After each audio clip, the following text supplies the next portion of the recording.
या कुन्देन्दु तुषारहारधवला या शुभ्रवस्त्रावृता या वीणावर दण्डमण्डितकरा या श्वेत पद्मासना या कुन्देन्दु तुषारहारधवला या शुभ्रवस्त्रावृता।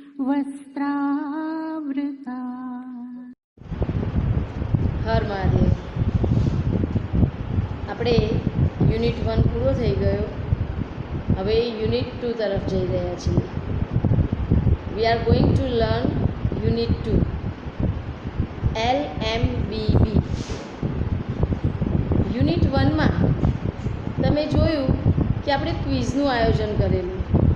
ક્વિઝના આયોજન દરમિયાન આપણે ક્વિઝનું આયોજન કરવા માટે ઘણું બધું શીખ્યા. કેવી રીતે? તો જુદા જુદા પ્રશ્નો શોધ્યા. તો એ પ્રશ્નો શોધવામાં આપણે ઘણું બધું નવી જાણકારી મેળવી. એટલે આપણે ઘણું બધું નવું શીખ્યા. અને આ સતત શીખતા રહીએ ને એને LMBB કહેવાય. એટલે કે લર્ન મોર બી બ્રાઇટર. વધુ શીખો ને વધુ હોશિયાર બનો, વધુ તેજસ્વી બનો. જેટલું આપણું જ્ઞાનમાં વધારો થાય એટલે આપણે વધુ ને વધુ હોશિયાર બનીએ. એકલું તમે ચોપડીમાંથી જ વાંચો, ભણવાનું જ વાંચો, એને પહેલો નંબર લાવી દો, એ હોશિયારી ના કહેવાય. પણ સમય સૂચકતા વાપરીને તમે તરત નિર્ણય લઈ શકો.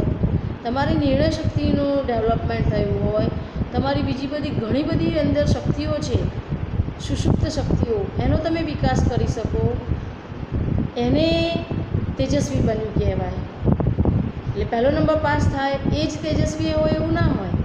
એટલે આપણે તેજસ્વી બનવાનું છે, બરાબર ને? એટલે કે LMBB, લર્ન મોર બી બ્રાઇટર. એટલે કે વધુ શીખો અને વધુ તેજસ્વી બનો. આપણી યુનિટ 2ની એક્ટિવિટી, યુનિટ 2માં અલગ અલગ પ્રકારની એક્ટિવિટી છે. એમાં activity 1, activity 2, activity 3, activity 4, activity 5, activity 6, activity 7 અને એક્ટિવિટી 8 એમ અલગ અલગ પ્રકારની આપણે એક્ટિવિટી શીખવાની છે. એમાં મેઇન ગ્રામરનો ટોપિક એ આપણો ડિગ્રીનો છે. આપણે ડિગ્રી 7મા ધોરણમાં ભણી ગયા છીએ. ડિગ્રીના 2 પ્રકાર 7મામાં ભણ્યા. ત્રીજો પ્રકાર આપણે આ વર્ષે ભણીશું. એટલે ડિગ્રીના જે 3 પ્રકાર છે એ આપણે આ ચેપ્ટરમાં પણ શીખીશું, આ ટૉપિકમાં. અને એક પાઠ શીખીશું અને બીજી ઘણી બધી એક્ટિવિટી આપણે કરીશું. તમે જુદી જુદી એક્ટિવિટીના ફોટા અહીંયા બાજુમાં જોયા ને? હા, તો એ પ્રમાણે આપણે એક્ટિવિટી કરીશું. આપણે અત્યારે હાલ એક્ટિવિટી 1થી શરૂઆત કરીએ. એક્ટિવિટી 1 એ એક કવિતા છે. તમને કોઈ પૂછે કે તમને દુનિયામાં સૌથી વધુ વહાલું કોણ છે, તો તમારા બધાનો એક જ જવાબ હશે, મમ્મી. દરેકની મમ્મી બહુ જ વહાલી હોય.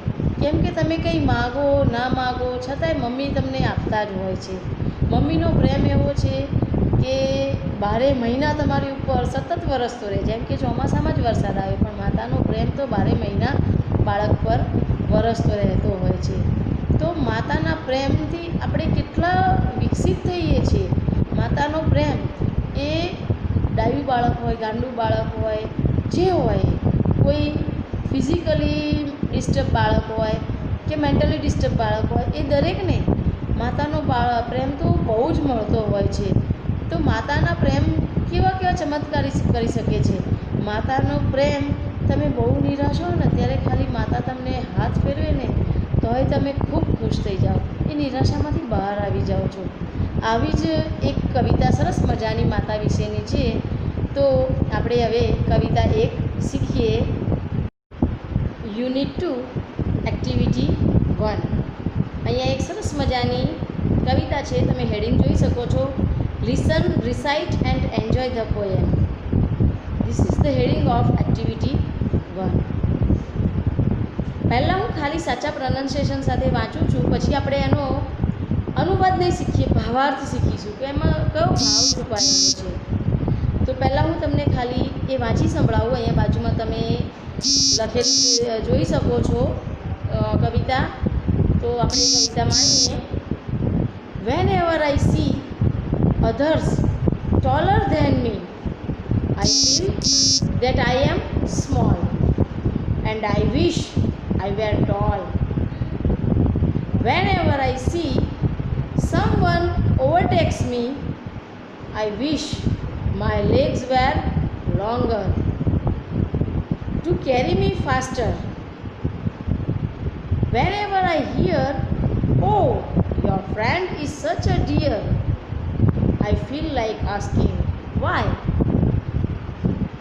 and it makes me cry. It makes me cry. Then comes my mother.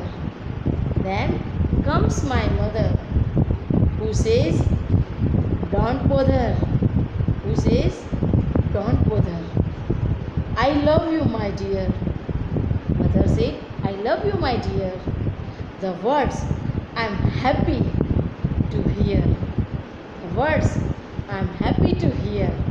And this is the poem to dedicate all mother for mother's love for us. Yes, this is the love of our mother. We can't describe the love of our mother. અહીંયા તમે આ કવિતા જોઈ. કવિતાનો ભાવાર્થ એવો છે કે એક તમારા જેવું જ નાનું બાળક છે કે જેને જ્યારે કોઈને જુએ છે કે જે એના કરતાં પણ લાંબો છે, એને જુએ છે ત્યારે એને એમ થાય છે કે હું ખૂબ નાનો છું, અને એમ થાય કે હું પણ એવી ઈચ્છા રાખે છે કે હું પણ લાંબો હોઉં તો. અને એવી જ રીતે જ્યારે કોઈ બીજાને van ever I C someone ઓવરટેક્સ me, overtake તો ખબર છે ને, કોઈને પાછળ પાડીને આગળ વધીએ અને ઓવરટેક. તો જ્યારે કોઈ મને પાછળ પાડીને આગળ વધી જાય છે ત્યારે મને એમ થાય છે કે મારા પણ પગ લાંબા હોત. આઈ વિશ માય લેગ્સ વેર લોંગર. જો મારા પગ પણ લાંબા હોત તો હું પણ એને લાંબા પગલાં ભરીને પાછળ પાડી દે. અને જ્યારે whenever I hear, "oh your friend is such a dear." જ્યારે કોઈ એમ કહે છે કે તારો મિત્ર તો બહુ સરસ છે, વાહ, તારો મિત્ર કેટલો વહાલો છે, ત્યારે મને પૂછવાનું એમ થાય છે કે શા માટે. I feel like asking why. શા માટે એ સારો છે ને હું કેમ ખરાબ છું. ત્યારે એ બાળક બહુ દુઃખી થઈ જાય છે અને ઇટ મેક્સ મી ક્રાય. અને આ વસ્તુ એને રડાવી દે છે. ત્યારે ધેન કમ્સ માય મધર. ત્યારે મારી માતા આવે છે, પ્રેમથી હાથ મૂકે છે અને મને કહે છે, "ડોન્ટ બોધર." બોધર એટલે ચિંતા. "Don't bother." ચિંતા કરીશ નહીં. આઈ લવ યુ, માય ડિયર. હું તને ખૂબ ચાહું છું, તું મારા માટે બેસ્ટ છે, હું તને ખૂબ ચાહું છું. એવું જ્યારે માતા કહે છે ત્યારે બાળકની બધી જ ચિંતા દૂર થઈ જાય છે. અને આવો માતાનો પ્રેમ હોય છે. તમને બી આવો તો બહુ બધી વખત અનુભવ થયો હશે કે જ્યારે તમે બહુ દુઃખી હશો, ખૂબ ચિંતામાં હશો, ત્યારે તમને જ્યારે તમારા મમ્મીએ ખાલી હાથ મૂક્યો હશે ને તો એ ચિંતા દૂર થઈ ગઈ હશે. એટલે આપણે આ કવિતા શીખીને આજે એક નિયમ લઈએ કે મમ્મીને ક્યારેય દુઃખી નહીં કરીએ. મમ્મી, પપ્પા, ઘરમાં માતાની જેમ જેટલા લોકો ધ્યાન રાખે છે એ તમારી મોટી બહેન હોય, મોટી બહેન પણ માતા જેવી જ કહેવાય. ઇવન તમારાથી નાની બહેન હશે ને તો પણ તમારું સરસ ધ્યાન રાખતી હશે. કારણ કે છોકરીઓમાં કે સ્ત્રીઓમાં પ્રેમ એ ખૂબ ભર્યો હોય, એનામાં બહુ બધો પ્રેમ હોય જે બધાને વેચતી ફરતી હોય. એટલે તમારી નાની બહેન હોય કે મોટી બહેન હોય, માતા હોય, દરેક તમારું ધ્યાન ખૂબ જ રાખતા હોય છે. એટલે આજથી જ આપણે એવો એક નિયમ પણ લઈશું કે રોજ સવારે ઉઠીને આપણે આપણી માતાને અને આપણી મોટી બહેન હોય એ દરેકને પગે લાગીશું, પિતાને પણ પગે લાગીશું. કેમ કે પિતામાં પણ એટલી જ લાગણી છે. પિતા વ્યક્ત નથી કરતા પણ પિતામાં બહુ જ લાગણી હોય. એટલે આપણા ઘરના દરેક સભ્યોને આપણે સવારે ઉઠીને પગે લાગવું જોઈએ. એવો એક આપણે આજે નિયમ લઈશું ને. હા, આ કવિતા આપણને ઘણું બધું શીખવી જાય છે માતા વિશે અને ઘરના પ્રેમ વિશે. બરાબર ને. હવે આપણે એક્ટિવિટી 2 તરફ જઈશું. એક્ટિવિટી 2 માં Burj Khalifa the tallest building of the world in the world, એના વિશે માહિતી આપી છે. બુર્જ ખલીફા એ દુબઈમાં આવેલી સૌથી ઊંચામાં ઊંચી બિલ્ડિંગ છે. આપણે એક્ટિવિટી 2માં એની માહિતી જોઈએ. See the picture and study the information. ચિત્ર જુઓ અને માહિતીનો અભ્યાસ કરો. હું તમને અહીંયા એનું સાચા પ્રોનાઉન્સિએશન સાથે વાંચી સંભળાવું છું. તમે ઉપર ફોટો જુઓ છો અને લખાણ પણ ઉપર આપેલું જ છે, જે તમે જોઈ શકો છો. Burj Khalifa is the tallest building in the world. It is the skyscraper in Dubai. It has 163 floors.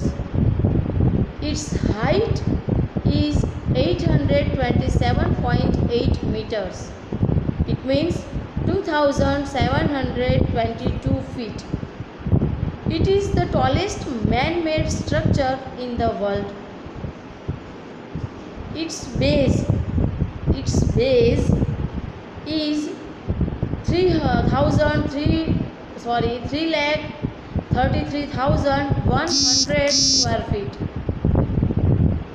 It has the longest water supply line. It has the longest lifts. Its cost of construction was US $1.5 billion. It is the most expensive building. This is some facts, unknown facts of Burj Khalifa. આપણે Burj ખલીફાની માહિતી ગુજરાતીમાં મેળવીએ હવે. Burj Khalifa is the tallest building in the world. Burj Khalifa એ વિશ્વની સૌથી ઊંચી ઇમારત છે. It is a skyscraper in Dubai. Skyscraper એટલે કે ગગનચુંબી ઇમારત. ગગનચુંબી એટલે કે જે બહુ ઊંચી છે.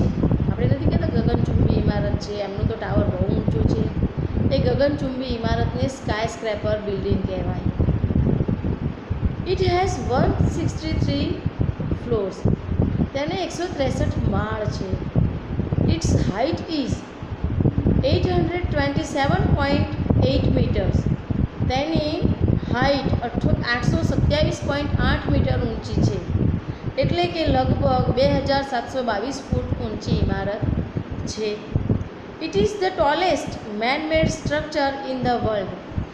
માનવ નિર્મિત, દુનિયાની સૌથી ઊંચી માનવ નિર્મિત એ બિલ્ડિંગ છે. ઇટ્સ બેઝ એટલે પાયો. એ બિલ્ડિંગનો પાયો its base is 333,100 square feet, એટલે કે 3,33,100 સ્ક્વેર ફીટનો એનો પાયો છે. જેનો બેઝ મજબૂત હોય ને એ બિલ્ડિંગ બહુ સારી રીતે ઊભી રહી શકે.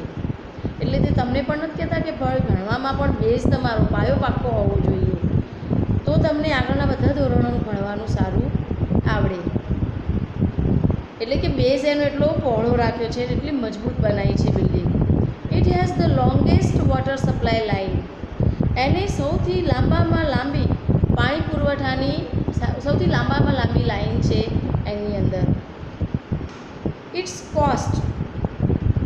It has the longest lifts. વિશ્વની સૌથી લાંબામાં લાંબી લિફ્ટ એની અંદર છે. Its cost of construction was US $1.5 billion. એને બાંધકામને જે ખર્ચ થયો છે ને એની કિંમત $1.5 અબજ હતી. $1.5 અબજ એનો ખર્ચ, અને dollar, US dollar, American dollar. It is the most expensive building. તે સૌથી મોંઘી ઇમારત છે.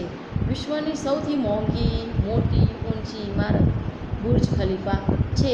આપણે બુર્જ ખલીફાના થોડાક અંદરના, થોડા બહારના ચિત્રો જોઈએ. મજા માણીએ બુર્જ ખલીફાના અલગ અલગ પિક્ચર્સને.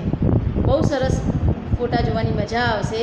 બુર્જ ખલીફા એના જે જુદા જુદા ચિત્રો અહીંયા હું બતાવું, તમે જુઓ. એમાં એની લિફ્ટના અલગ અલગ બટન જે છે ને એનો પણ એક ફોટો છે. તમે જુઓ કેટલી બધી સ્વિચ છે એની લિફ્ટની અંદર. વિશ્વની સૌથી મોટામાં મોટી લિફ્ટ ત્યાં છે બુર્જ ખલીફાની અંદર. તો આપણે એના થોડા ફોટા જોઈએ અને એની મજા લઈએ.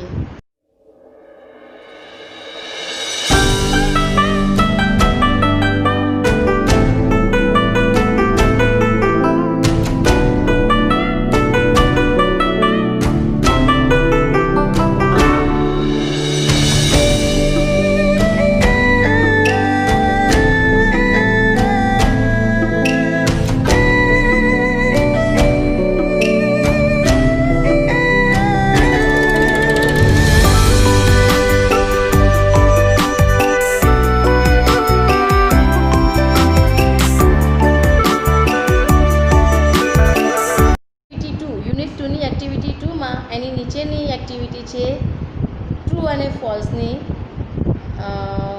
સે whether the following sentences are true or false on the basis of the above text. Write T or F in the brackets given against each sentence. દરેક સેન્ટેન્સની સામે બુકમાં તમને આપેલું છે, બ્લોક આપેલું છે, એની અંદર તમારે ટી ટ્રુ હોય તો ટી અને ફોલ્સ હોય તો એફ લખવાનું છે. વાક્યો ખરા છે કે ખોટા એ આપણે અહીંયા લખવાના છે. The first sentence is the tallest building in the world is Burj Khalifa. એટલે કે વિશ્વની સૌથી ઊંચી ઇમારત બુર્જ ખલીફા છે. True or false? Yes, it is true. તેમાં આપણે ટી લખીશું. Second, it is the smallest building in Dubai. તે દુબઈની સૌથી નાની ઇમારત છે. Is it true or false? Is it true? No, it's wrong. It is false. તો તમે એફ લખશો બીજામાં. Third number, no other building has a long water supply line as the Burj Khalifa has. Burj Khalifa જેટલી લાંબી water supply line ક્યાંય પણ નથી. તો સાચું કે ખોટું? સાચું, ક્યાંય નથી. It is true. તો ટી લખશો. Fourth, its lift system is the longest one in the world. તેની લિફ્ટની જે સિસ્ટમ છે વિશ્વની સૌથી લાંબામાં લાંબી, મોટામાં મોટી છે. Is it true? Yes, it is true. તો તમે ટી લખશો. Its cost was higher than any other building in the world. વિશ્વની બીજી કોઈ પણ ઇમારત કરતાં એનો ખર્ચ સૌથી વધુ થયો છે. Is it true or false? Yes, it is true. તેમાં પણ ટી લખશો. ખાલી બીજા નંબરનો ફોલ્સ છે, બાકી બધા ટ્રુ છે. તો આપણી એક્ટિવિટી 2 અહીંયા પૂરી થાય છે. હવે આપણે એક્ટિવિટી 3 તરફ નેક્સ્ટ વિડીયોમાં જઈશું. એક્ટિવિટી 3માં આપણે ડિગ્રી શીખીશું. એમાં ડિગ્રીની એક્ટિવિટી છે. આજે મેં તમને જે શીખવાડ્યું એમાં એક્ટિવિટી 2નો જે સેકન્ડ પાર્ટ છે ટ્રુ ફોલ્સ, એ તમારે ખાલી બુકમાં પૂરવાનું છે. બાકી આજનું હોમવર્ક બીજું કંઈ જ નહીં. આ જે ટ્રુ ફોલ્સ છે તમારે તમારી બુકમાં પૂરવાના અને નોટમાં પણ લખવાના. ટ્રુ ફોલ્સ લખીને સેન્ટેન્સ લખીને ટ્રુ અને ફોલ્સ લખવાનું. બરાબર? Okay, thank you, bye. Har Mahadev.